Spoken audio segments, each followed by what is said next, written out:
CM sir, very happy to meet you. உங்களை afternoon நான் meet பண்ணேன் சிஎம் சாரை. அண்ட் எனக்கு இன்னும் பெரிய சர்ப்ரைஸ், ரொம்ப பெரிய சந்தோஷம், அவங்களுடைய வீட்டில் இன்னைக்கு நான் லஞ்ச் சாப்பிட்டது. எனக்கு முதல்ல லஞ்ச் வந்து சிஎம் உடைய வீட்டிலன்னு சொல்லியிருந்தாங்க.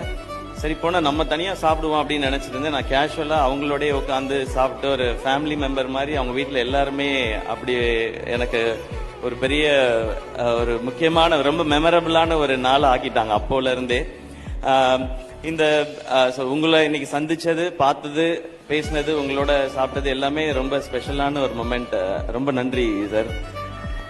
ஃபர்ஸ்ட் பினராயி பெருமா சொல்லும் பொழுது நான் ஃபர்ஸ்ட் நினைச்சது இந்த ஈவென்ட் பினராயி பெருமான்றது இட்ஸ் அபவுட் அவர் சிஎம் நினைச்சேன். அவங்களுடைய பேரு தான் பினராயி நினைச்சிட்டு இருந்தேன் இவ்வளோ நாளா.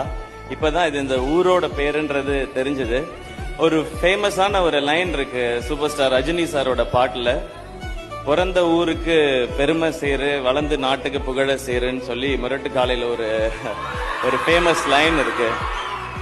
ஸோ அந்த லைன் எப்படி ட்ரூ ஆச்சுங்கிறத சிஎம் சாரை பார்த்தா தெரிஞ்சுக்கலாம்னு நினைக்கிறேன். அவங்களுடைய ஊர்ல அந்த பேரை தாங்கி போய் இங்கிருந்து ஒரு ஐக்கானா மாறி இருக்கிறாங்க.